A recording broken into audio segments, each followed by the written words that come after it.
Welcome to Mage the podcast that works hard towards ascension so you don't have to. I'm your host, Adam Simpson. I'm joined by co-host Terry Robinson, and you may have heard people worrying that magic may be fading from the world. Well, today on Tomes of Magic, we're going to look at a book that not only disproves that, but gives you more magic than you may be able to handle. Terry, do you have any announcements?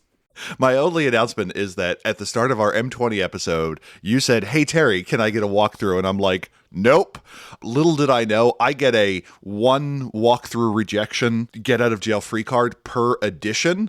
I should have saved it for this book. Okay. Well, today on Tomes of Magic, we are going to look at How Do You Do That, which is, to my knowledge, the only mage book that has a title that is a grammatically correct complete sentence in the English language. This book is 136 pages. It came out in 2015, just like Mage 20, and it was written and developed by Satiros Phil Brucato. Well, let's see. If we're not going to do a walkthrough, let's at least have a general discussion of what we find in this book, because this book, to me, it didn't feel like any RPG book. This was the first time that I was reading a mage book, and it's like, oh, this is the rest of chapter 10 from the basic rule book. We'll pick up and finish off that chapter. Okay. And the whole way through the book, I had that impression. And by the time I got to the end, I was like, wait, that was a separate book. That was a mage book, and I finished it. Okay, that was... You know the way the World of Darkness is full of kind of like crossover breeds where like you can have a mortal and a werewolf and that makes a kinfolk, or a mage. Like, this is similar. This is what happens when a book of introductory fiction and stereo instructions have a child. I'll go with that. That works. Yeah. This book is fascinating to me because this book of all books got a high quality fake leather edition in Spanish. So as part of the Spanish Kickstarter, this is one of the books that came with like a leatherette cover. And I just love it because the Spanish title is ¿Qué haces eso? Which is the same thing. How do you do that? I just like the idea that like it is so revered in some countries that they're like, no, this is the book we need with the bookmark in it and the gold foil around the edge. And we're just like, book. What do? We'll do a walkthrough. I'm not sure what it's going to sound like. It may just sound like me reading through a New York City phone book, but you know what? We're mage fans and we're okay with that sometimes. There are two opening fiction. There's two openings fiction, I believe is the plural. The first is somebody flying and then being like, this is real cool. I'm flying. I'm like, you know what? I could get along with that. If I could fly, I would fly too. And then the next section is somebody eviscerating somebody else with a knife. And at first I assumed it would be like a victor talking about how they use these technical abilities to kind of just tear someone limb from limb, or alternatively, maybe they were an iteration X robot or something like that. But on the next page, it depicts a character with Coke bottle glasses that looks like they have very strong feelings on how to decorate a Gundam. And I'm like, oh wow, that really changes my interpretation of the previous fiction. And then we get the first piece of opening art where we show a character on a skateboard. And I actually really like that piece of art. Introduction is entitled Crunch Time. And the first sign that you need to put on your big mage pants and buckle up is that the opening tarot card in this book is Justice. And I don't know how I feel about a rulebook opening with a card symbolizing justice. It's probably a metaphor about balance and how difficult that is. To me, it seems like more reminiscent of the idea that's like, oh, you volunteered to run a game of mage. You obviously have karmic debt to pay off.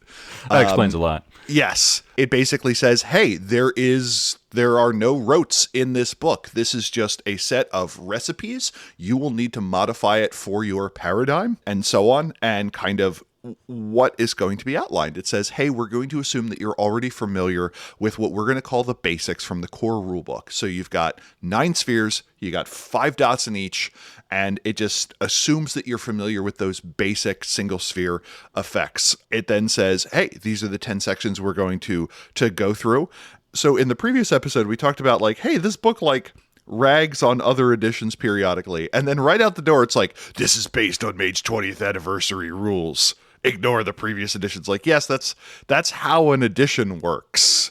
And also we get a little bit of introductory fiction that indicates that Penny Dreadful, or somebody going by that name, is still alive and well. It also starts making references to Book of Secrets, which will not be out for another 2 years from the time of this book's publication, approximately. So, Yeah, when it comes to Book of Secrets, I remember in the Mage 20 book, it was also referring us to Book of Secrets. So it's like these first 3 books of Mage 20 are joined at the hip. It's like if you pick up one, you're going to be picking up the other 2. Yeah, it kind of gets me because, like, I saw the Denis Villeneuve Dunk movie, the first section. So this is me just putting my this is not the way Dad does it hat on.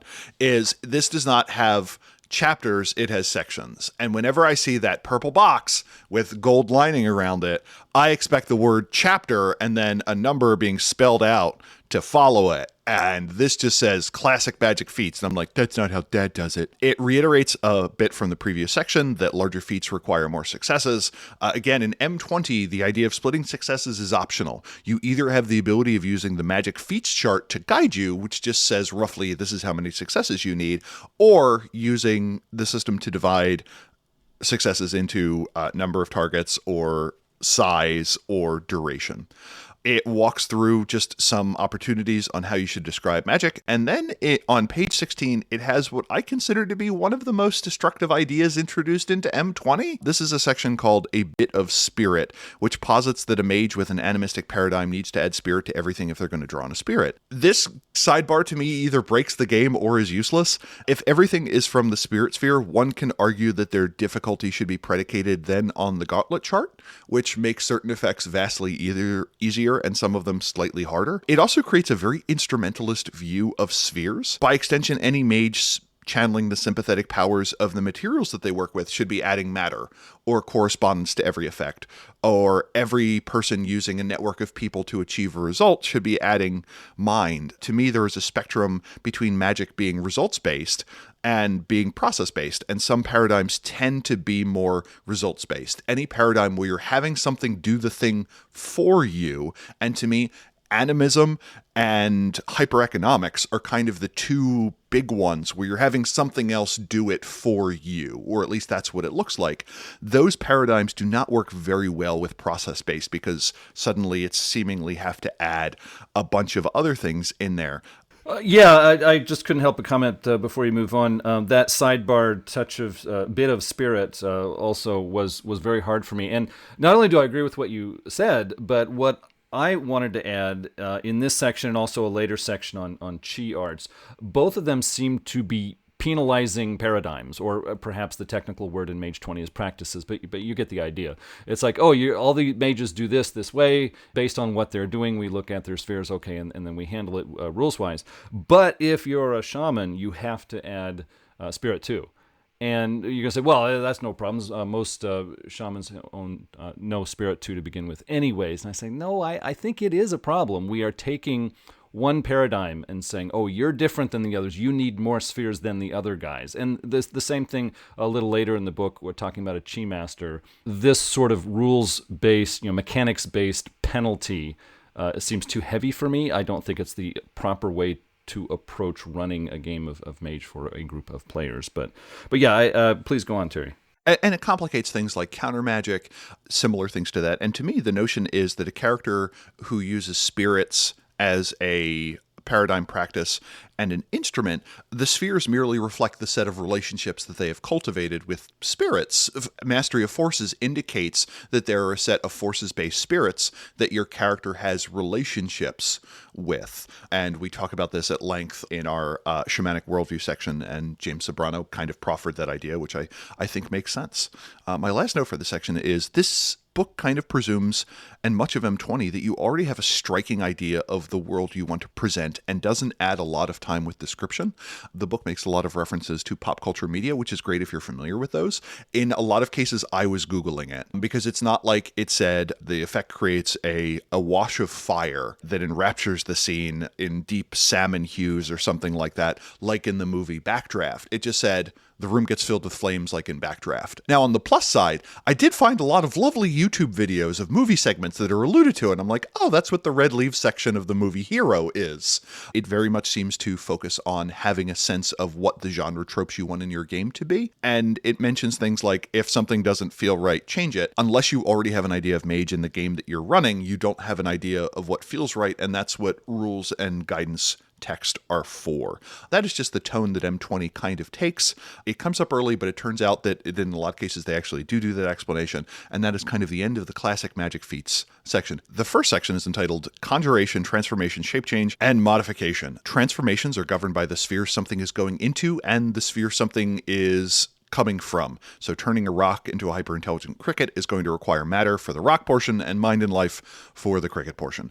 Objects created this way revert once successes wear off. This is one of those things that is argued about in mage circles, and to me it is fine either way, if it resolves or if it's something that these transformations are permanent. Shape changing into a more detailed form introduces the idea that simple failures may have bad consequences. This is the first time where we get the notion that just failing will have more bad things happen than just the fact that you don't get your quintessence back, or you lose your action for the term, or possibly generate paradox. Transformed beings keep their nature and their personality. The example they give is a murderer turned into a mouse becomes a murder mouse. And I'm like, I'm all for this. Some more specific rules that we get that we didn't get in the core is when you transform using life magic, there's going to be something between a +1 and a +3 difficulty for the first few rounds or possibly even days that you're in a new body plan.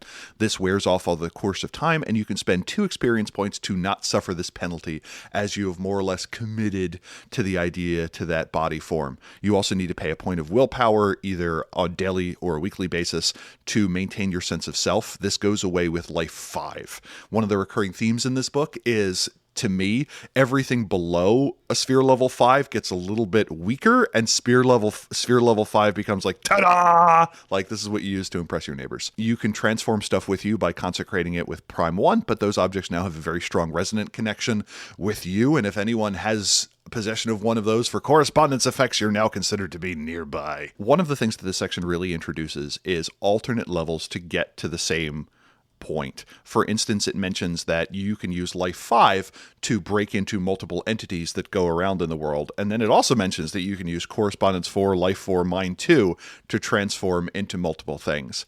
I don't know if Life 5 on its own really quite does that. I mean, the parts to me wouldn't be able to communicate with each other, but it does give you the multiple entity part. So a lot of the complexity to me that seemingly is introduced are actually these kind of alternating paths. We also get the idea that you can make permanent changes for free with a certain number of experience points, like form changes if you wanted to permanently look like someone else or change your height or something like that.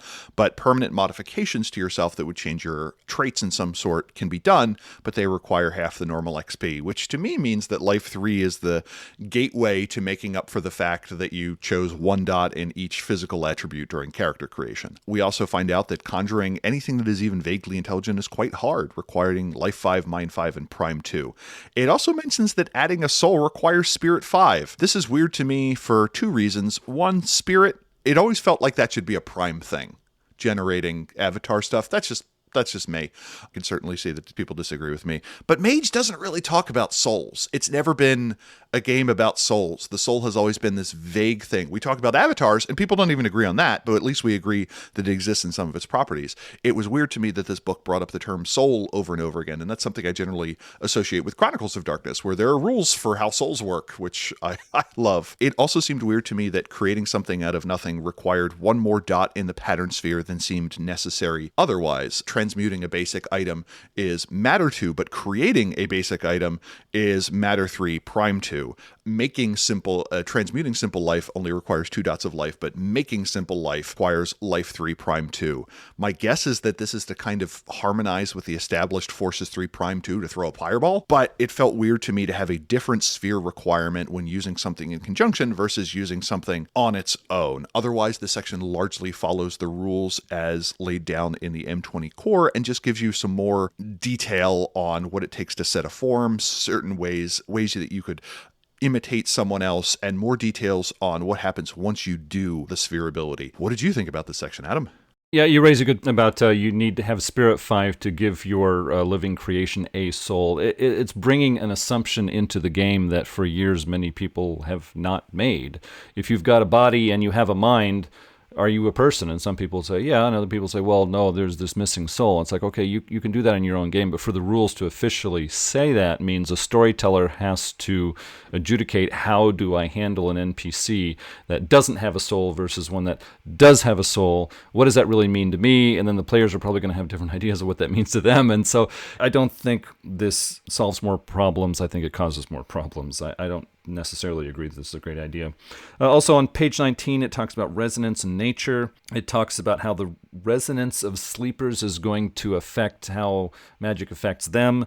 And I thought only mages generated resonance because resonance had something to do with sphere use. And so that really threw me. It's like, wait a minute, everybody has resonance now? I mean, should physical objects have resonance too? I mean, this kind of throws me for a loop. Page 22, as Terry mentioned, if you use life magic to improve your body so that you're stronger, faster, tougher, better looking, etc., then you can spend half experience points to permanently raise your attributes on your character sheet. And it's weird for me because it makes sense. It's like, okay, yeah, this works. I mean, someone who has life magic, they're going to do themselves to that a lot. And so if they keep doing it to themselves, eventually it becomes permanent. And so, yeah, half experience point, that works for me, really. But it opens up this other issue of, okay, that's done at life 3. So why isn't it common knowledge among mage society that, hey, everybody's getting life 3 because everybody wants to be strong, fast, tough, and really good looking? So why isn't everybody doing this? Why isn't it like common knowledge among all the culture sections of mages saying, you don't have life 3 yet? Well, buddy, you better get on that because you ugly. And we don't like ugly people here. And stuff like that. I mean, it's not in the mage books. And so here we have, setting versus rules debate that was never an issue until now. And so, but I'm ready for Elemental Mastery. Elemental Mastery. This section outlines what the pattern spheres do, and the pattern spheres are those that affect kind of stuff. You have forces, which governs fire, wind, electricity, light, dark, heat, and cold. You have life, which covers wood and plants while they're alive, and animals, presumably. You also have matter, which covers earth, water, metal, glass, plastic, dead wood, and gases. And then finally, spirit, which covers ephemera. In this book, as well as with the M20 core, it's like spirit's kind of a pattern sphere. It makes it sound like spirit was like excluded from a kickball team or something, but now it gets to be on reserve if they have an away game or something like that. It also tries to break down what each dot of each sphere generally does, with rank 1 being perception, rank 2 being basic manipulation, rank 3 being conjuration, rank 4 being dramatic transformation, and rank 5 being mastery. Yes, but that explanation really breaks down for certain spheres. For forces, the sphere level is largely what is the scale that you can do, and we get a chart for that later in the section, whereas in entropy, it's kind of like what you can target, where entropy 2 is target luck, entropy 3 is target matter, entropy 4 is target living thing, and entropy 5 is target thought. So it doesn't quite work. I think that is a very good vague guideline. If a player hits you with something, you're just like, I have no idea what this should be. But otherwise, except for that, it doesn't provide, to me, a huge framework. We also get introduced to the idea that certain magical effects can only be done if you have appropriate other traits. That if you want to use matter to synthesize a drug, you probably need dots and an appropriate knowledge to do that. This I generally like. I think this is the kind of gating to certain effects that I am perfectly fine with, that a character should not be able to just create a fine wine without having some familiarity with maybe how it works. This is one of those tricky things where on one end of the spectrum, magic really does know better than if you were to open a distillery, where on the other end of the spectrum, mages with matter 2 or matter 3 have the ability to just like make whatever they want. So you'll dial it in for your table, and I perfectly understand that it's hard to give firm guidelines around it. For instance, it mentions that Prozac requires matter 4. This is something to me that I would simply require more successes as opposed to make it a higher level of matter. I don't want to get into the case of like, well, insulin requires life 2, but ibuprofen only requires life 3 or something like that. I'm just not the things that I want to do. One weird problem I have is they're like, creating nuclear elements requires forces. I kind of get that, but at the same time, do I need forces to conjure a battery or dynamite? And I think the answer to that is no, but I kind of get where they're going, but that's just a weird case where spheres are hard. Forces as a sphere is kind of weird, whereas for other spheres, dots confer a degree of control. With forces, it's more of a scale thing. For instance, if you're using forces to move something, forces 2 will lift a person, forces 3 will lift a car, forces 4 will lift a building, and forces 5 will lift a small town. To me, this is increasing the potency of spheres, because forces 6 and Horizon Stronghold of Hope is like, this is what you need to move a small mountain. And here, forces 5, it's like a building, a small town, or anything smaller than a mountain range. And I'm like, oh, okay. To me, the big thing is actually how many successes do you need to do that? Like, what does one success with forces 5 move versus more than that? And at that scale, to me, forces kind of becomes ridiculous. It also posits a system where if you use forces to drop an object on someone, it does damage based on the number of successes. So I like the idea of dropping a building on someone, but you only had one spare success to dedicate to damage. So I guess it was a very soft building. I don't know. Again, systems are hard. I'm not... Mage does not work well as what I refer to as a physics engine.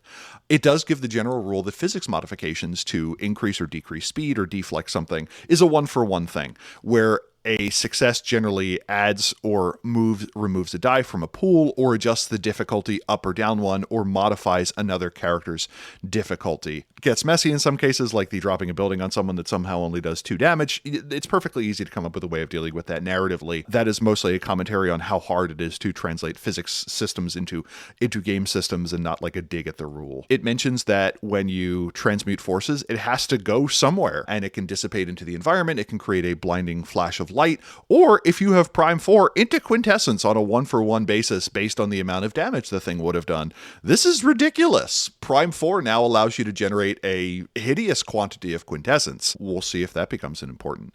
Locking an effect to a person is now life 4, and chanting an object, so if you wanted to create something akin to a very nice bulletproof vest, that has to be done in the form of a wonder. Previously, we kind of had the idea of trinkets, which were objects that had some sort of magical effect on them that didn't really do too much, but just a character would have to make their life easier. One of the things that occurs throughout this book is it tries to make it so that mages don't have the ability to utterly nerf other night folk. In the transformation section, it's like, yeah, it's really hard to force a werewolf to change or a vampire to change, and they can just change back if they want to. And then it says it's really hard to use forces to summon sunlight to kill a vampire, that it requires forces for and correspondence for to create a window, which doesn't make sense to me, because that implies that correspondence for portals are like, I don't know, have UV filters baked into them? Why is correspondence for not enough to just let sunlight flood into an area? And then it mentions if you have a paradigm that says that sunlight is not supernatural, that you can do so with forces 4, prime 2, life 3, matter 2. And I'm like, wait, what? But one of the recurring themes is going to be mages don't get to automatically go, F you, I'm a mage,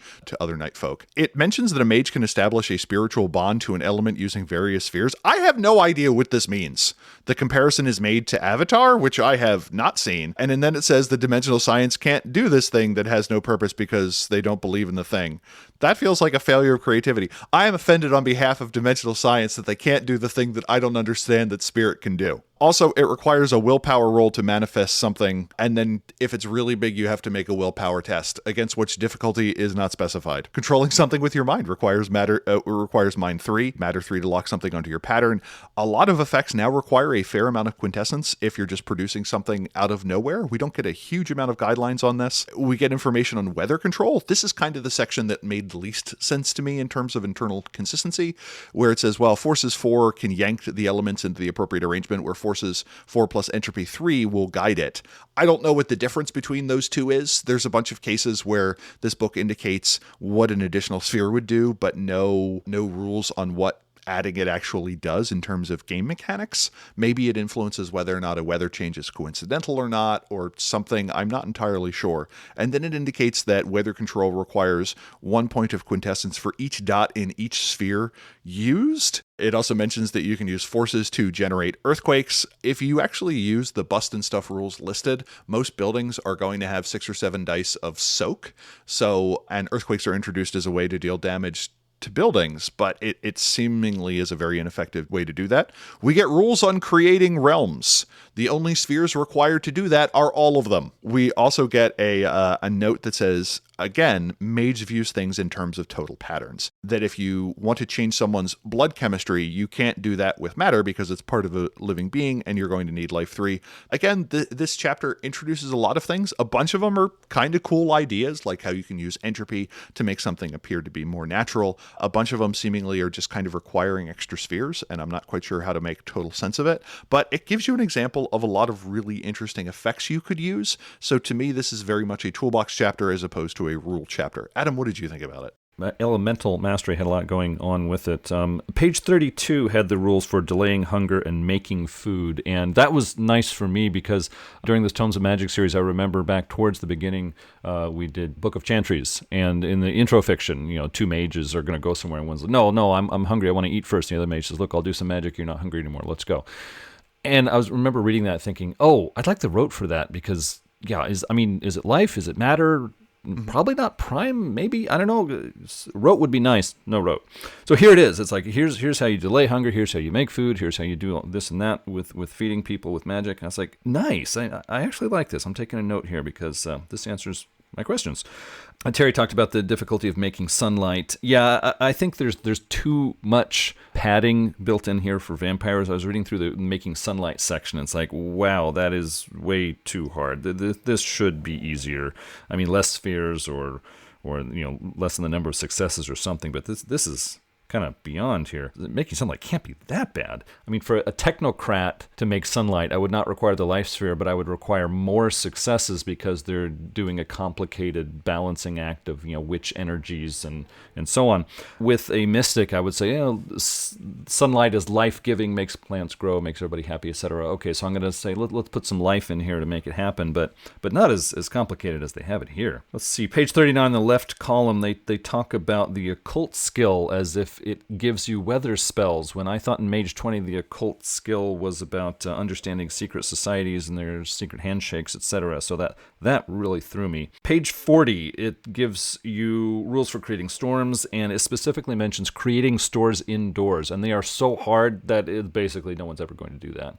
And I thought, oh, come on, that's one of the really fun things that a lot of players are going to remember from their cartoons and stuff when they were young. It's like, I make a little rain cloud indoor and throw everybody for a loop, and when all is said and done, it just makes the place wet and then it's done. So it's like, is this really so bad? But according to the rules, it's so hard, players either won't try it, or if they do try it, the storyteller will be rolling a couple of dice and then say, nope, didn't work, sorry. But I'm ready for the next one. The next section is entitled Energy Work and talks about how quintessence do. Quintessence is the flow of energy that allows things to exist. Detecting it requires prime 1.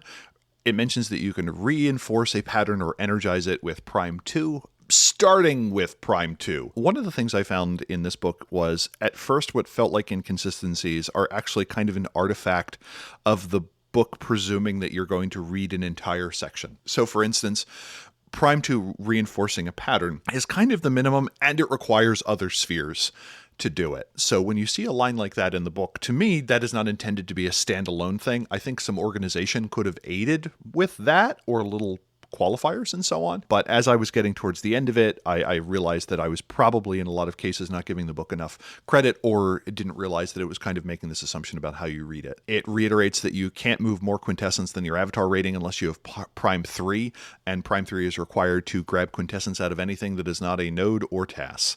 I was never quite sure if this was an ability or if this was something you had to roll for. So if you're using a Forces 2 effect that just happens to consume a lot of quintessence to make a fire very big, for instance, do I need to add prime 3 to that if I don't have the avatar, or is this the only case in Mage where having a sphere level just gives you an ability? I don't know. It then later suggests that you have to roll for it to see if it works, but then if another effect requires a certain amount of quintessence and you fail on the prime roll to supply it, what happens? It mentions that Wellsprings, quintessence that is available from emotional events, needs to match your resonance to capture from it. I don't know how perfectly it needs to match, because a mage can have multiple resonance traits. Does it need to match all of them? I presume if it matched one, that would be good enough, but I thought this was a reasonable but possibly pedantic thing to add. With Prime 5, you can raise a node for 10 successes per. The technocracy refers to nodes as confluxes, which I don't remember seeing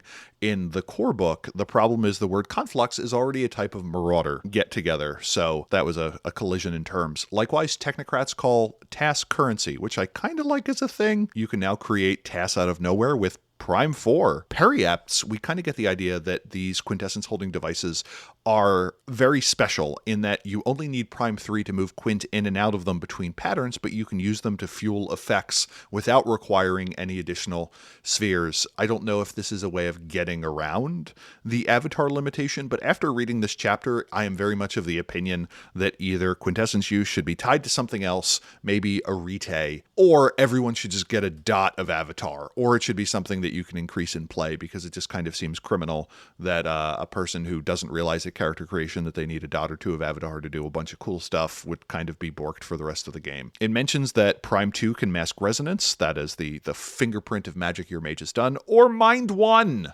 We get no indication that resonance is in any way tied to the mind. Illusions can be made semi-real with Mind 3 Prime 2. I'm not quite sure what semi-real is, because later it also indicates that forces are required to this. It does give us this interesting set of ideas that high-level Prime lets you change a person or thing's properties. With Prime 4 plus a pattern sphere, you can make an object insubstantial, like not sufficiently real. This is similar to Matter 5. Prime 4 lets you temporarily make something magical and kind of invest a wisp of magic into it, and this requires a fair number of points of quintessence to do, but is kind of an interesting system. It also mentions in general that shifting around quintessence, unless you're moving very large quantities like 10 points or more in a turn, is generally going to be coincidental, but people may notice something kind of weird going on. This section to me actually filled in a pretty big lacuna in the rules that I think a person who deals with Prime, especially a game that may be technocratic where you're dealing with batteries and so on a lot, where it would be useful to have this information. Some of the answers were kind of had me raise an eyebrow, but it has a bunch of interesting things, and if nothing else is a good starting framework. What did you think about energy work, Adam? Page 45, with Prime 2 possibly adding Mind 1, for me, to alter your aura. I thought that was a good idea. That's something I've been kind of wondering about as we've read through the mage books, and so that at least gives me a start for working with that. So I appreciated that. This book really leans into the idea of mages being energy vampires. It talks about how unethical it is, but it's in the rules, so players are going to find excuses for it.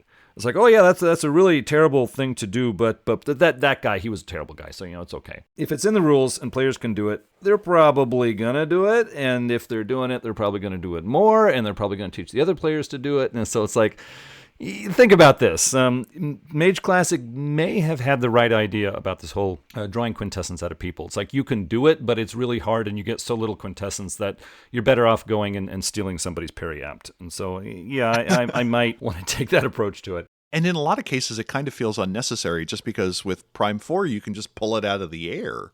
Like, I don't get a good diegetic reason why you would need to suck it out of a person, but that was me. Yeah, World of Darkness already has vampires. Let them be the best at what they do. But page 50, there's Heart's Blood. With Prime 1, a mage can hurt themselves, take and convert their own health levels into quintessence when they need it for a dramatic moment. I would push that up to at least Prime 2. I mean, being able to do that at Prime 1, I know it's dramatic and you're making a sacrifice, but still, it just seems like you should have at least Prime 2 before you would be able to know how to do something as sophisticated as that. But yeah, those are my basic thoughts on energy work.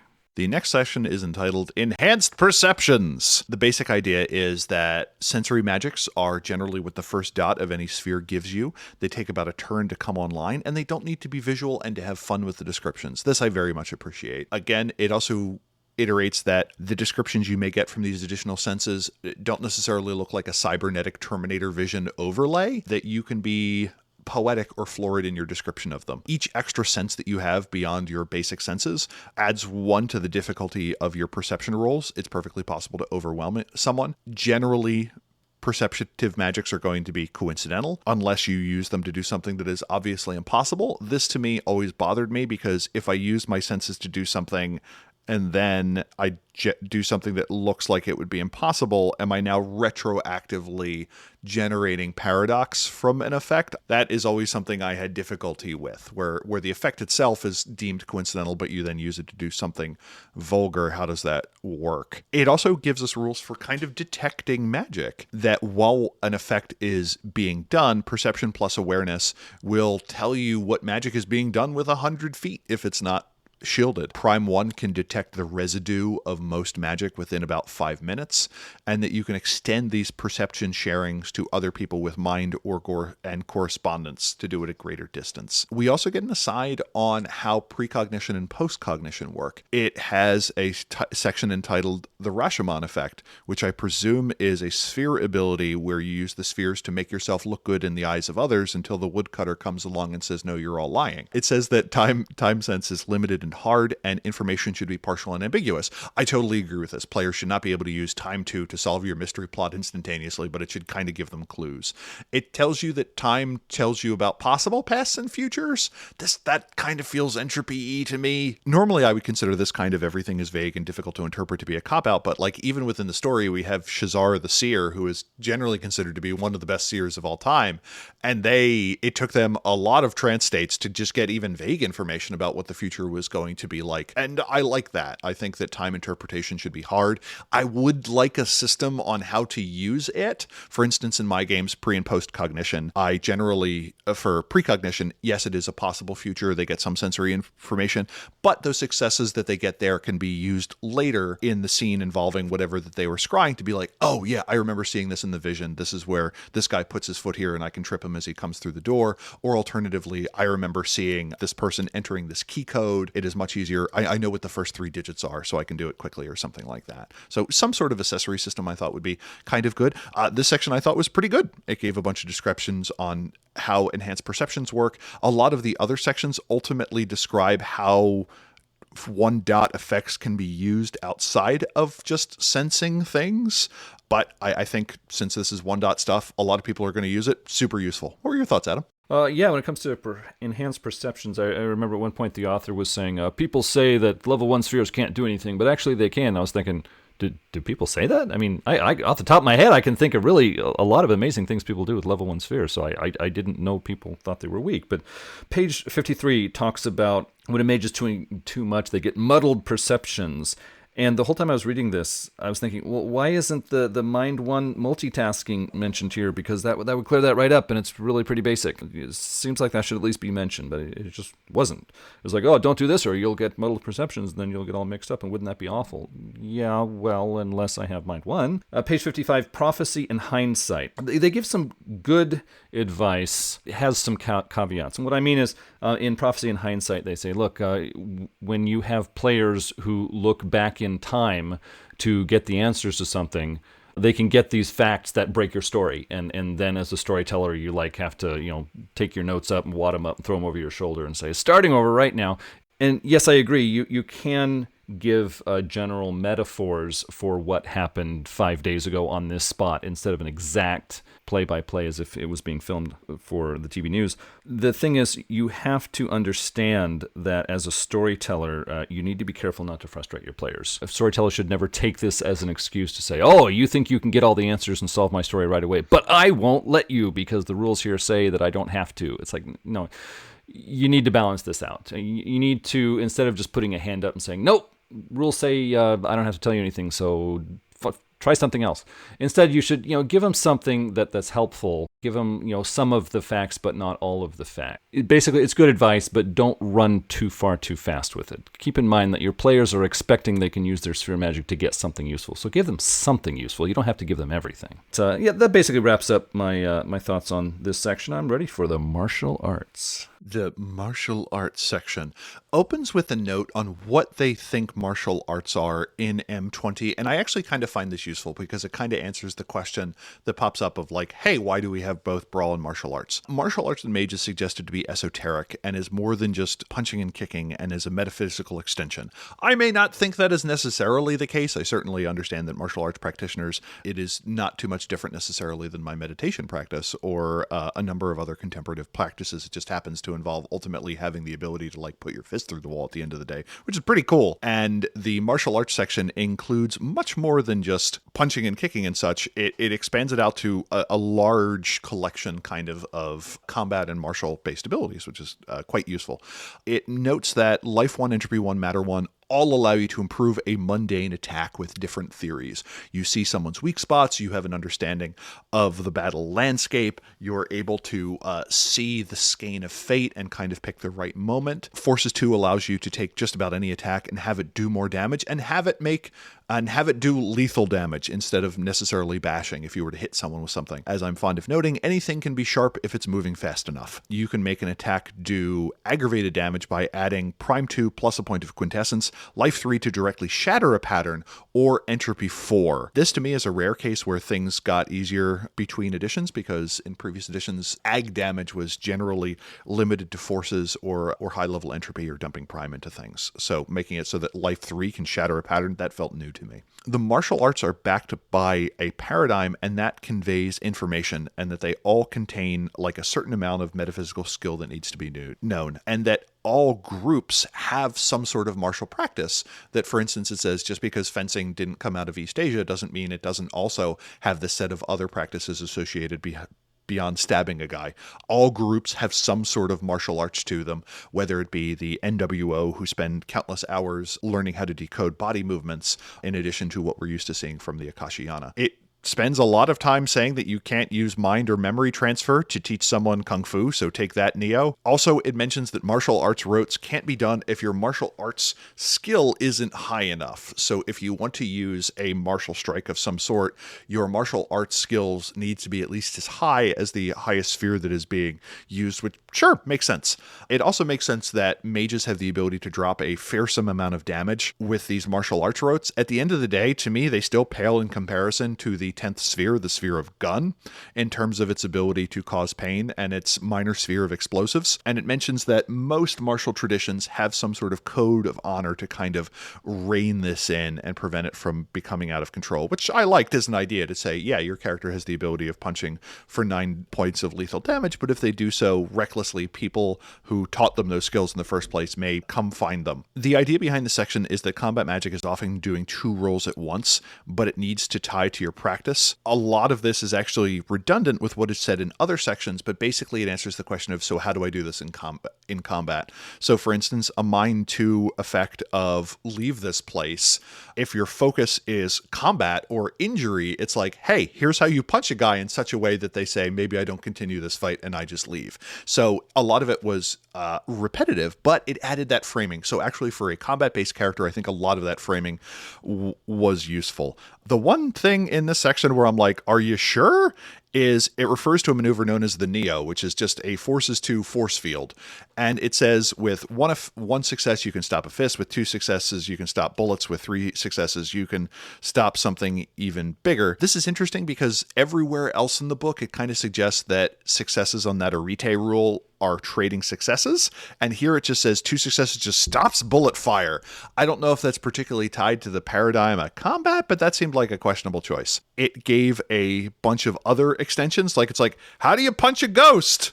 Entropy 3 Prime 2.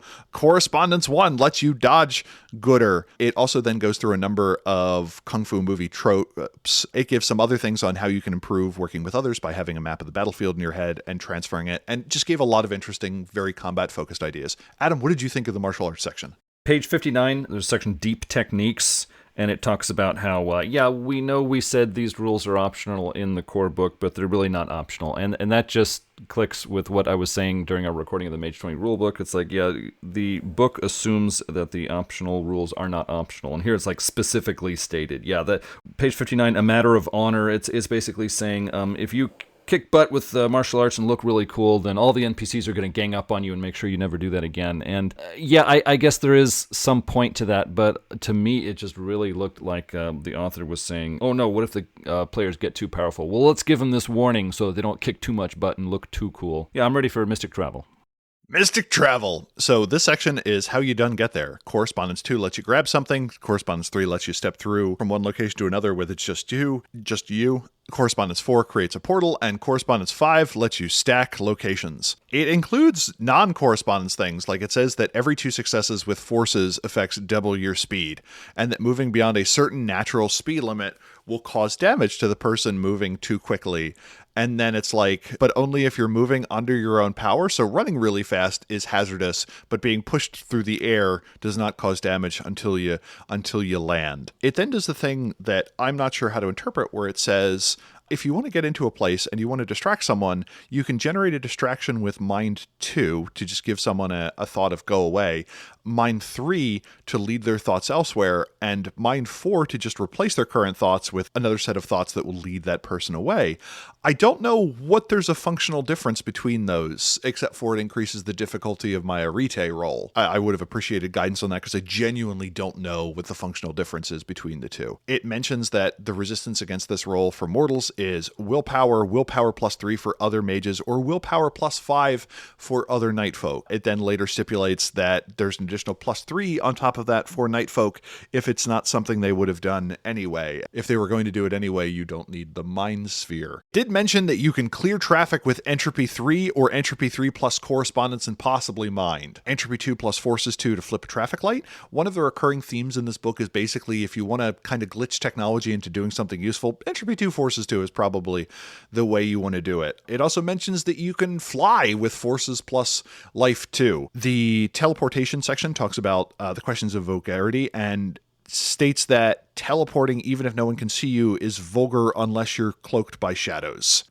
This is kind of one of those topics where it's like, okay, when you say without witnesses, who's watching? And is reality watching? So the idea that Batman-style teleportation is perfectly acceptable, but if there's no one around and the shadows aren't deep enough, that doesn't count. There is no good answer to that question. To me, either one makes Mage a little bit weird, and this to me is just one of those things. It's like, yep, that be Mage. If a mage teleports in a forest, does anybody see it? Yeah. Well, it depends if you count it based on paradigm. It depends if there are dryads present, I suppose. But yeah, it did mention, though, that you can use Correspondence 2 to extend your senses somewhere to scout out a location to then make teleporting to that area easier. It has an extended section on how to create tethers, which is basically a tie to another object so that you can pull it through a correspondence or a time portal quickly or in an emergency. It is matter 2 for an object, and it is life 4 for a person. It then gives basic information on how to go to other places. That Correspondence 4 creates a gate. If you need to create a gate to across the gauntlet, that also needs Spirit 5, but that you need Mind 5 and Spirit 4 in addition to Correspondence 4 to go to a place beyond where the consensus is. And I'm like, well, everything is beyond the consensus in the Umbra, kind of, but it suggests that if you want to go to Domain or the Dream Realms or something like that, you need to add Mind 5 to it. And I'm like, okay, that just felt like one of the things where it's like, hey, more spheres. It gives information on location manipulation and how to use Correspondence 5 and Matter 4 to create impossible objects, or Correspondence 5 Matter 4 Forces 4 Prime 2 to create a realm made out of statues of fire. That with Correspondence 5 you can stack locations on top of each other, or you can just move the locations physically with Correspondence 5, Forces 5, Matter 5, Prime 4, Life 4, Mind 4. But you also need Spirit 4, or the Umbra is going to be weird. Okay.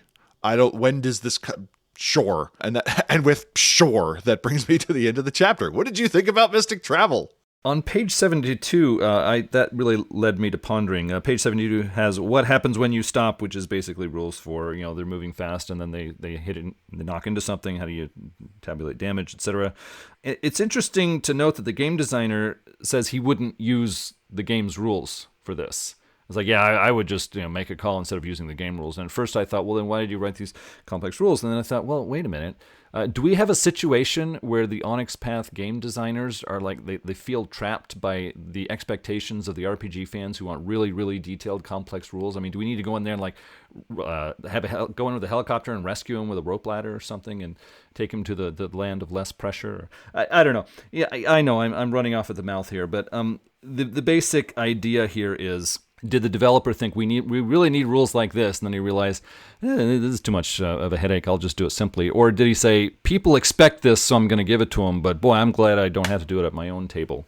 Page 77, The Blink. This is basically you use correspondence to do multiple teleportation jumps within a turn. So basically, you see someone across the street, they're carrying the package, you want the package, so you teleport over there, grab it out of their hands, and then teleport back across the street again, or even a third time after that to escape their notice entirely. And I thought, this is actually a cool idea. I like this. We get some rules here for how we might actually pull this off. I think it requires a little more successes than I would do. It gets my mind working in the right direction, so I thought that was a really cool idea. Towards the end of the section, we have bringing there to here, which is high-level correspondence effects required to lay locations on top of each other or mix locations together, which I think just gets to some really cool role-playing scenes to do with your players. But it is so difficult to do this kind of thing based on the rules we get in this section that, from my point of view, it's effectively taking it out of the game. It's like, yes, you can do this, but it's so hard that if you don't spend a month preparing for it and have a lot of cooperation from other mages, you really can't do it. And so it's like, man, I don't like it when the rules say, here's this really cool thing you can do, but we're worried this might get out of hand, so we're going to make it so hard your players won't try it. It's like, no, let us try it. Let us get into trouble, and then let the players and the storytellers find their way out again. It's not like we're doing it in real life. It's like, oh, the cops are coming. How are we going to think our way out of this? Shut up, the cops are coming. This was the section that really got me thinking on a number of things, so I appreciated that. Next up is Necromancy. I got this feeling that it's like, I'm going to create high walls in terms of sphere requirements so the players can't wreck your story. That's kind of a feel I got. Yeah, there's probably something to that. Necromancy. Stuff with the dead. You can repel ghosts by using Spirit to raise the gauntlet. That's done with Spirit 2. Or Correspondence 4, Spirit 3, Entropy 3 to ban ghosts. Or Spirit 4 or 5 to just raise walls in the Umbra. And I'm like, oh yeah, you can just kind of do that. That's cool. Spirit 4 can let someone take you over and borrow their powers, kind of, as in you can have a ghost in a somewhat controlled way ride you in a process they refer to as self-possession. That you can also do it to another person with Mind 4. More or less, to shove a ghost in something requires Spirit 4. If you wanted to control someone's mind or soul, again, not sure what a soul is, that if you just kind of want to reanimate flesh and let a ghost inhabit it, that's going to be Matter 2, Prime 2, Spirit 4. If you want to have a ghost take over another person, that's going to be Mind 5 with Spirit 4.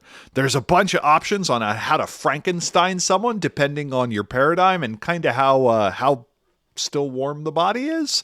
Life 4, Mind 4, Time 4, Prime 2 to keep a person alive at the moment of death. And I'm like, oh yeah, that's real lichy. Mind 5, Life 4, Prime 2, Matter 2 to just kind of make a body out of nowhere. And that it also mentions that they've been dead for a while. You probably need Spirit and Time to go pluck them back into their body. They mention that necrosynthesis is Entropy 4, Life 3, and it suffuses someone's body with death energy and does aggravated damage, which Entropy 4 does anyway. So I'm not really sure what Life 3 does to that. This was a short chapter, and it leads clearly into the summoning, binding, bargaining, and warding section that I'm going to go to because Thank you, Adam. The basics is that Correspondence 4 lets you grab someone else from somewhere else on the planet. If they're expecting it, you need mind or life to shuffle them along, or possibly forces to shove them through. Calling a spirit requires Spirit 2, getting the spirit through the gauntlet requires Spirit 3, and opening a gateway so multiple spirits can get through requires Spirit 4. If it's a Spirit, you're going to need Life 5 Prime 2 to create a body for it, or Mind 5 or Spirit 5 to take another person and just kind of clear their consciousness out of the way so the spirit can get in there. And I'm like, oh, that's morbid but kind of funny and interesting. Generally, to do so, to be able to pull them through, is going to require between 2 and 10 successes, more for bigger Umbrood. It is easier if it is tied to the element of the person, if things are in place, where if you need to create a body for an umbral spirit of fire and you've got a big fire going, that it should require fewer successes. And if the avatar is still going on, just add 10 successes to the number that's required. So I like the fact that this is kind of like retroactively making Revised more difficult. Like, Revised made no commentary on additional successes, but they're like, no, you need 10 now in Fake M20 Revised. We get the steps of how to call a spirit, where you need a place, you need to make an offering, you need to make the contact with magic. You need to have protocols on how to interact with the spirit. There is a challenge phase, which is a test of wills between the willpower of the mage and the summoned spirit's willpower, and it gives a chart on modifiers on what to make that easier or harder. Easier if your mage made a bunch of sacrifices, harder if they're being a jerk, and it's easier for the spirit to resist if you're like, yeah, I need you to do this for the next 10 centuries. And the spirit's like, I have weekend plans, and so on. We then also get a section on setting wards. And to me, this is the single most complicated section in the book. Wards are a correspondence 4 construct, unless it's a minor ward, which is a correspondence 2 construct that allow you to store successes to stop or defer something from happening in an area. You set a size, duration, strength, and specificity. All of those require successes to power, as well as quintessence, plus additional quintessence and successes to be used as the ward is challenged. You also need a way to lock the ward in place. Wards are real hard, seemingly. They require a lot of dots, a lot of successes, but then again, it's generally going to be done as a extended ritual. We then get recommendations on how to attack spirits. Spirit 3 to just inflict harm. To reshape it into some other form requires Spirit 5 Prime 2, that you could just make the spirit hurt with Spirit 3, Mind 3, and Prime 2, and Spirit 5, Prime 5 allows you to disperse an Umbrood. They will eventually reform. It may take a while, and they'll probably be real angry with you when they do it. There's a lot in this section, and to me, the question is, if you're going to play that tactical game of mage, where mages ward the dink out of their sancta, and so on, this is a great way to do it if that's the style of game that you want to do. But if it's something much more effective where it's like, well, we're in a weird place, I want to sleep, but I don't want to be jumped in the middle of the night, maybe lesser sphere requirements could suffice. Maybe you don't need it to be correspondence 4. We do get the differentiation between a minor ward, which uses correspondence 2 and merely generates a die penalty, and correspondence 4, which physically bars things from entering. And we get a lot of neat mutations on that, like how do I bar a paradigm from a particular area? How do I ward against a particular entity? It's a good menu. I would not probably personally use all of it, but there are going to be chronicle types where each of these sections are going to be useful. Probably not all at the same time. What did you think, Adam? A lot going on in this section. What do you call it? A subsection, the bargaining process. And it's not so much that the rules bothered me, but this subsection makes a lot of assumptions about the spirit's called. One of the things about the Umbra that makes it so interesting for me is there's a lot of variety there. There's a lot of different kinds of spirits, different personalities, different goals, different ways of doing things. But this section says, no, all the spirits are like the classical hermetic model. It's like it's this dangerous thing. It's like a tiger you've got by the tail, and you've got to be really careful because it would really like to eat you. And it's like, I think there's a lot of groups of Umbrood that are not necessarily like that. So I would have liked this subsection to realize that there can be a lot of different types of Umbrood. Some of them are dangerous, and the ones that aren't dangerous might influence you in another way as they're trying to help you, which could be kind of harmful, and so you might want to guard for that in a little bit different way. It's like if a spirit of love comes in and it makes you start feeling randy, it's like, do you necessarily need like an invisible wall? It's like, you can't touch me, I am safe from you. It's like, well, maybe you need a little something different, in that case. As Terry has already said, the warding rules are so complex and so expensive in terms of sphere and quintessence and successes needed that I gotta be honest, I wouldn't use them. It's overkill. It's so much detail that I would rather just handle it on the fly as I'm gaming. To me, I think this takes a very common area of magic and puts it off limits for a lot of mages, because you need to have so many spheres at such a high level to even to do much with this.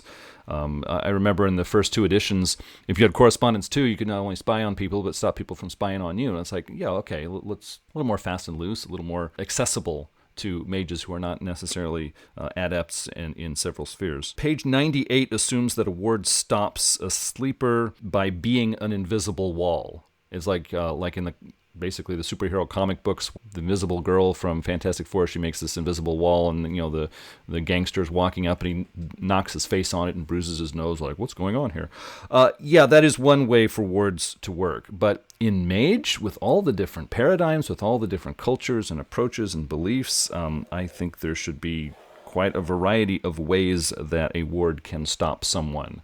I think you can have like the rafter beams from the ceiling suddenly fall down, just before you were going to step there. And coincidences, and makes a person fall asleep or something and they wake up a few minutes later. I don't know. There's just all these different ways that a ward can stop people. And I just was really thrown by my familiarity with mage, seeing, it's got to be an invisible wall. It's the only way we do this. It's like, okay, that simplifies things, but that doesn't satisfy me as a mage fan. That was certainly something I noticed, but that wraps up my thoughts on this section. The next section is entitled Time to Travel and Distortion, and this is really just kind of a reiteration of what's in the core with a little bit more commentary. It mentions that with Time 1 plus another sphere, you can improve your actions by picking a successful moment. Time 1 plus Mind 2 lets you introduce when someone is in the right mood. Time 1 can help you juggle. Forces 1 and Time 1 can make your punch work super well. This felt like a flavor thing because the 1-dot version of this can often do it anyway. Entropy 1 lets you note probability, which can just kind of arbitrarily seemingly improve something, at which point I'm not quite sure what the difference is then between Entropy 1 and Entropy 2. I guess Entropy 1 reduces difficulty while Entropy 2 can provide successes. It also mentions that time cannot be used to improve an arete roll, but can help with an ability roll that helps another arete roll. So you can roll a magical ability to help a mundane ability to help a magical ability, which if that magical ability is then doing combat damage, can then improve a mundane ability that produces a damage roll. So yeah, 5 rolls! Mage isn't complicated, so that happened. Time 2 and Mind 3 or 4 can pull up the exact feeling or thoughts that you had in an area. We get the system for rewinding time and how it triples paradox and is automatically vulgar and so on. But it also mentions that if you want to go back in time and bring other people with you, that involves Life 5, Mind 4, Time 3, and requires 3 successes for each person present. And it doesn't go back very far. So, okay. This also felt like that's a system that I can't use. But the rest of the chapter was largely things that were in the core, maybe with a little bit more explanation. The next section is Uncanny Influence. This is kind of the potpourri section, where it's like, well, magic is complicated and there's a lot of stuff you could do. So we're going to talk about interpreting someone's mood and also how illusions work and how binding oaths can occur. Just kind of some highlights here. It opens with a note that says, don't mind control people to love you. It's what's technically known as creepy. Basics, Mind 1 or Spirit 1 lets you read someone's emotional state. I have no idea why 1 dot of Spirit lets you do that, but here we are. Life 3 lets you influence someone's mood biochemically. Mind 2 lets you read surface thoughts. Mind 3 lets you read someone's thoughts. 4 allows you to extensively command or rewrite memory. And Mind 5 lets you do gross alterations. The difference appears to be if you want to change someone's memories vaguely, that is Mind 4, but if you want to rewrite someone's personality, that's going to be Mind 5. Mind magic can be used to send people to sleep. Mind 2 suggests a nap, Mind 3 can lull someone to sleep, and Mind 4 is just like, bam, you're in a coma. Likewise, Life 3 can induce drowsiness, and Life 4 can set someone to sleep. I thought these were all interesting because they give a very clear example of what increasing the sphere level does. Entropy 1, you can detect lies, presuming that the person knows them to be untruthful. And it says that the theory here is you are picking up on all the little things that they do that suggest that they are lying, which does not feel like Entropy 1 at all. But Entropy 4 allows you to confer immediate blessings while you're in person, but that you need to add Life 4 when you're gone. One of the recurring themes in Mage is the idea of giving a child a birth blessing. So I like the idea of a verbatim midwife appearing who's come out of their coven to bless a new child and be like, your child will grow tall and long of limb until I leave this room because I don't have Life 4. That one seems kind of limited in use. Entropy 5 allows you to control thoughts through the random impulses as well as to create binding oaths. Mind 1 lets you see if someone else is being controlled. The general feeling I got from a lot of the mental control stuff, and again, they reiterate the things where if you're doing it against another mage, it increases the difficulty by 3 because all mages during their apprenticeship learn basic mind shielding or something like that. And +5 against other knight folk and an additional +3 if they wouldn't have done it anyway. The feeling I get is the book wants to say mind control to influence a regular mortal is easy, that you can nudge someone to do something or direct the flow of a scene to go in a particular way to avoid combat or a showdown with the police or having to deal with a guard, but total slavish mind control is quite hard. And I kind of like that. It seems that Mind 2 and Mind 3 are very good at dealing with mundane things, but to do more CD manipulation with a person is always going to be quite difficult, especially if you're doing Mind 4 and immediately your base difficulty to control the thoughts of a vampire is 12 or 14 or something like that. Once you have suggested something to someone, that will adjust their view of you, and that can make further adjustments easier. It also talks about things like if someone is part of your cult or a retainer or something like that, or a spies, they are already probably disposed towards you, so you do not have to face a higher difficulty threshold when trying to influence them. It also mentions that fame, influence, and rank as backgrounds can make this easier. Superiors cannot be influenced. Having dots and mentor does not make it easier to influence a mentor, which again, works. We get instruments that may work. This is kind of different than what we get in the core rulebook because it talks about how to apply a focus to a particular use. I found this interesting mostly on the technomantic side because it says, hey, a lot of these things are technologies, and it kind of walked you through what this could look like. We get some rules on psychic assaults on how to use mind and similar to directly damage someone, that mind can do bashing damage or aggravated damage when augmented with prime. There's some overlap with life, and this creates some weird rules cases. So if you attack someone with mind, they can soak with willpower, but if you're using life to do direct damage to the brain, they're going to be soaking with stamina instead. And it mentions that this is a good way to get around armor. It discusses memory manipulation, that at Mind 3 you can give someone a simple command like maybe forget the next hour. Mind 4 can rewrite particular memories, and Mind 5 lets you kind of rewrite someone's personal history and personality. Spirit 3 lets you wake up an object to talk to it, and Spirit 3 Life 2 lets you rouse the spirit of a bacteria. Possession can be used as a focus, and once the spirit is in you, you can use it to do other things. That is a paradigmatic explanation of how that works. We then get a smattering of other things, like how to use Entropy 5 to create oaths, the fact that you can use Mind and Forces and Prime to generate illusions, on systems on how to see if someone is lying, and then more details on dealing with possession. These are things that in Revise were spread across a whole bunch of books, but here are in one convenient place, and this chapter just kind of includes a lot of stuff, and then we get to an index. So what did you think about Uncanny Influence? See, on page 114, it talks about how you can use Mind 1 or Spirit 1 to read other people's emotions. I just say, no, you need Mind 2 or higher to do that. Page 125 has nice rules for true faith, making possession more difficult. I thought that really worked for me. Nice idea there. And it doesn't cause problems for me because I say vampires and mages just cannot have true faith. Just no.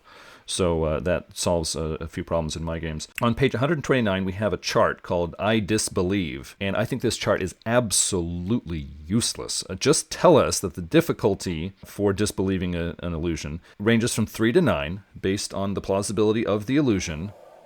And we're good. That one sentence tells me all I need to know. I don't need a chart.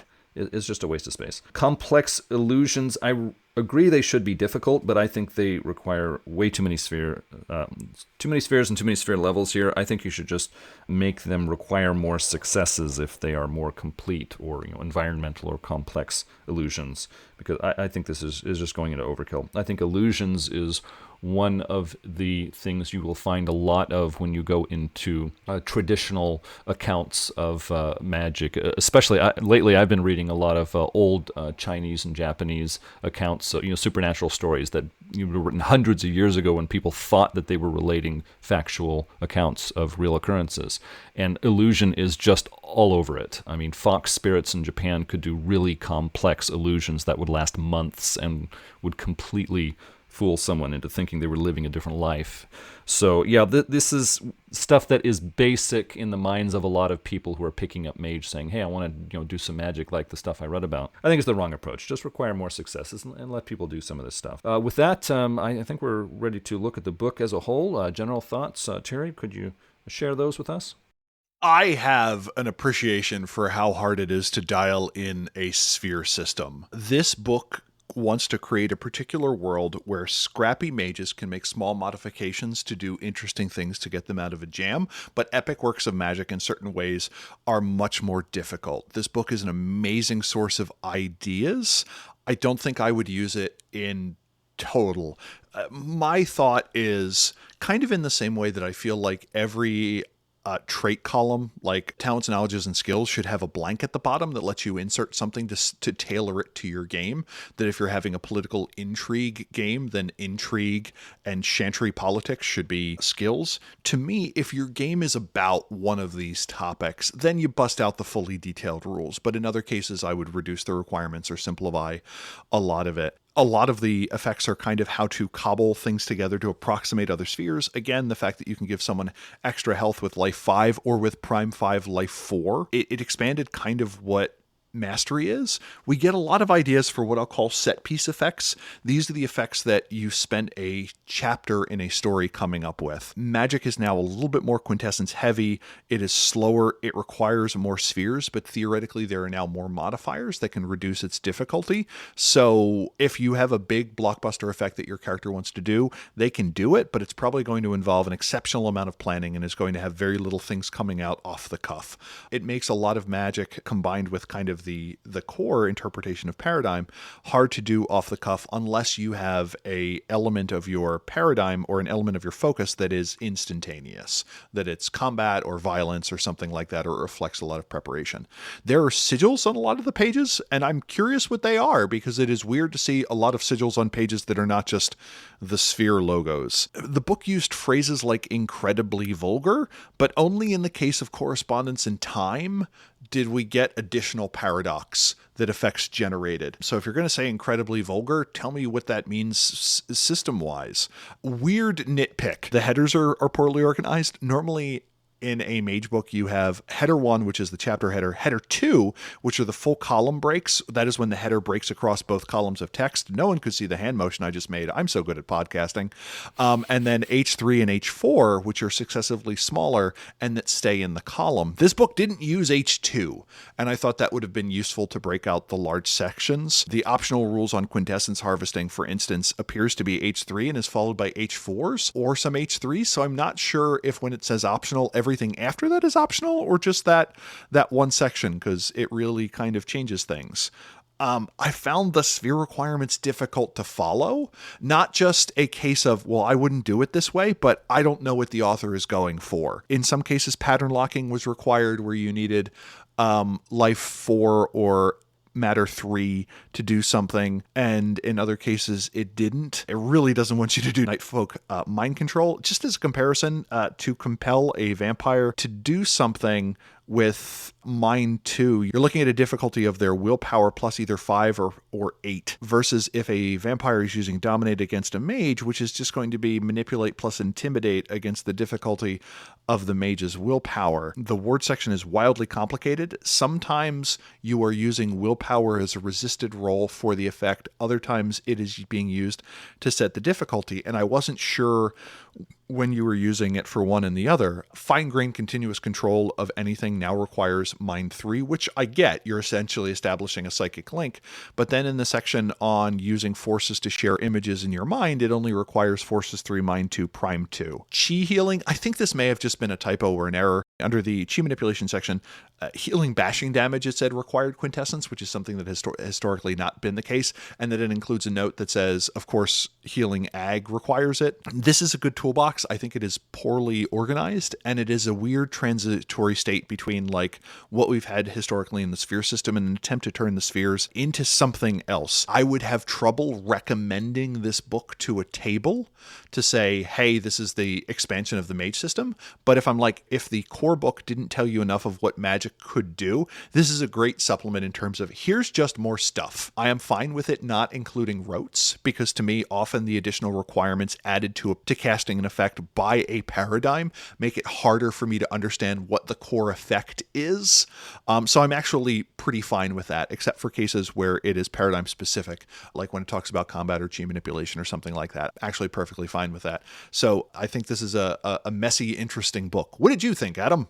Yeah, you shared one of your nitpicks. One of mine is the sub-chapters. I mean, in the intro it says this book is one chapter with 10 sub-chapters. I don't think that was the right approach. I think they should have had 10 chapters. One of the reasons this bugged me is because in the intro, they could have had the page number for each of those 10 chapters. And I could, I'll just thumb over there and read what I want to read. Instead, it's like, they're sub-chapters, not chapters, so we're not giving you page numbers. It's like, oh, come on. And Terry was fine without rotes. I really missed rotes. I really like reading Rotes because it gives great bits on mage society. It gives bits on mage history. It gets me, thinking in the mage mindset for how to work magic with a specific paradigm. And right away I start thinking of, how would I adapt this to a different paradigm? And so it just made the book more flat and less interesting for me. Although I agree, the book said we're not trying to make this interesting. We're just trying to get rules across to you. And they did do that. I'm not saying that's bad, but you ask me what I think, I miss the Rotes. I don't like the numerous quintessence requirements for so many different effects in here. I think what we're getting is we're turning the mage magic system into a point-based magic system, which people who played other role-playing games know. The wizard kind of guy in a specific role-playing game has, not D&D, but so many other games. You have this many points, and when you're out of points, you can't do any more magic until you build up your points again. And so Mage, when it started, was specifically trying to say, look, we are not going to give you so many spells per day like D&D. We're not going to be a point-based magic system. We're going to be more flexible and interesting. In this book is like really leaning towards a point-based magic system. Wasn't my favorite. Which brings up the next point. When I was reading Mage 20, there was all this information about how you can get quintessence from a large fire or from killing birds in your neighborhood. And it's like, I don't think this is really what I want in my game. But after reading this book, I get it. It totally makes sense. Mages need lots of quintessence. So the mages are going to need those big fires, and they're going to need to be killing off songbirds or whatever, because they're going to need a whole lot of quintessence. In fact, I wouldn't think it's ridiculous for the storyteller to have an in-game siesta in the middle of the day so all the mages can go rest and build up their quintessence again, because for the second half of the day, they're really going to need it. And if they're going into a nightclub after 5 p.m., they're going to have 2 siestas that day, because they're going to need a whole lot of quintessence. I'm not sure if the Mage 20 authors fully realize this. They may have. They seem to be turning the game into something very different from how it started out. And what I mean is, in the early days of Mage, mages were all about dynamism. They could act quickly to stay on top of a changing situation. They could do things at the spur of the moment. They could quickly implement new ideas using magic. They could do weird things at the drop of a hat. And that's kind of what the game was about in the early days. Mage 20 has changed the rules so that magic isn't quick or dynamic. Lots of successes and quintessence is needed to do so many things. Lots of planning and preparation is strongly encouraged in many places in this book. Basically, if you want to do magic, you need tools, equipment, resources, help. If you don't have a master plan, then you're going to get penalized for that.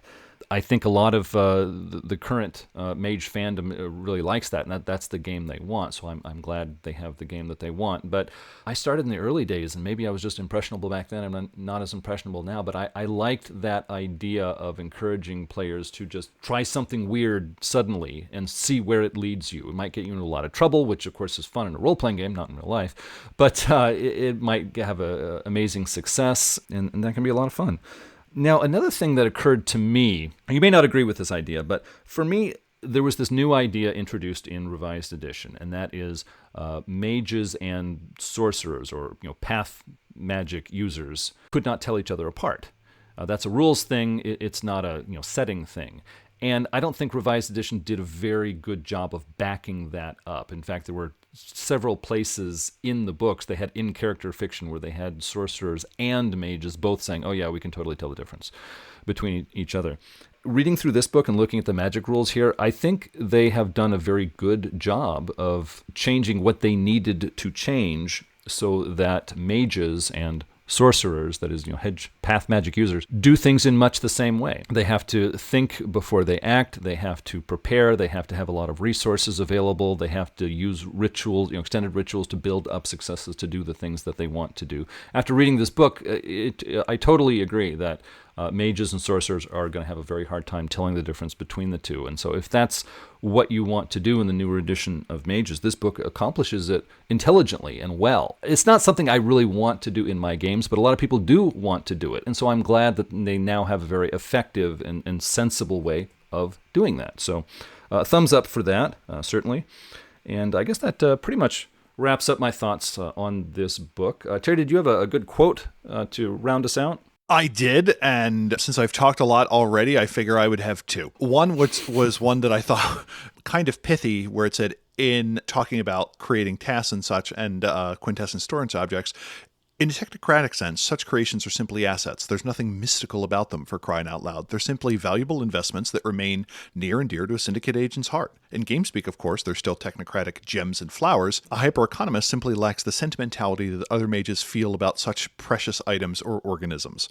I thought that was dripping with flavor, and that is about the maximum I have for, like, overwrought in-character prose, and I just thought it rode that very well. Anything more would have been too much, but anything left would have left some money on the table.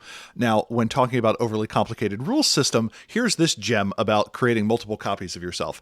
If several selves take damage, this might be fatal if and when all the damage gets added up in the original mage's pattern. Game-wise, every level of damage taken by a self winds up on the mage's health track if the mage reintegrates with several selves are hurt. That said, only the death of the original self will kill all the duplicates. Individual duplicates can die, and although their injuries no longer get added to the original character's health track, each duplicate death inflicts one aggravated damage level on the original character. This damage can't be healed until all the selves have been reunited into the original mage, and so it is in the best interest to keep them all alive. If the mage has 8 duplicates and all 8 duplicates are killed, the mage immediately dies. That's some D&D level BS right there.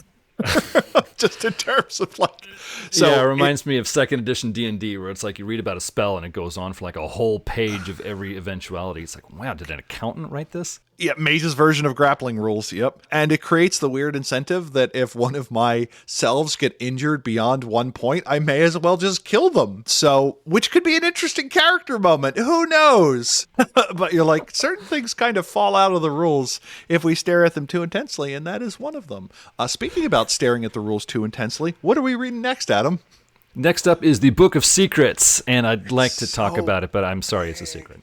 Exactly. First rule of Book of Secrets is you can't talk about Book of Secrets. Well, certainly, if you have something to say, please contact us at magethepodcast@gmail.com with your questions, comments, or feedback. Subscribe to Mage the Podcast on iTunes, Google Play, TuneIn, and other aggregators. If you like the show, others might like it too, and if you leave a positive review for Mage the Podcast, it makes us more visible in other people's searches. We'd certainly appreciate that. You can follow us on Twitter at Mage the Podcast. We're also on the web at magethepodcast.com. You can listen to past episodes there, see the complete show notes that we prepare for you. And I wanted to give a special thanks to the executive producers that make this show possible. I wanted to say thank you to Buck Farmer, Christopher Phillips, Jay Widner, Mikhail, Alex, Andres S., Andrew Edelstein, Anon, Berto, Bo, Boogers, Brad of the Blue, Bryce Perry, Chris B., Daniel Scribner, Dan Svensson, David Rowe, Dennis Osborne, Derek Semsick, Elliot Osborne, Garga Lenoir, George Lara, Guy Conan Stewart, Ia Bull, Isabel Castillo, Jason Kennedy, Jason Vines, Jason W. Briggs, Jeff Bryn, Jenna F., John Magnuson, John H., Joshua Heath, Carl Halperin, Leslie Weatherstone, Matthew Prohl, Michael Krettel, Michael Parker, Morgan Aaron, Nibero, Neil Patterson, Nikita Klaimanov, Oliver Schindler, Patrick Mulder, Puka G, Rachel Grace, Ralph Scheinhammer, Cardo, Richard Bat Brewster, Robart the Robot, Rob H., Ryan Kennedy, Samuel Tobin, Stephen Carton, Thrice Great, William Connolly, William Martin, W. Starter, Zach Rules. And can I just say, I wish my name was Thrice Great. I would love to introduce myself that way. That's a lot more great than I'm used to, yeah. Definitely. If you would like to become an executive producer for Mage the Podcast, it would help us keep producing episodes like this one. You would also become a part of our own council to discuss upcoming projects. The link in the show notes will get you started. Well, thanks everyone for listening. And until next time, truth until paradox, baby. And if you have the appropriate spheres, a lot of quintessence, sufficient preparatory time, preferably 3 dots and cult, go change reality. Bye.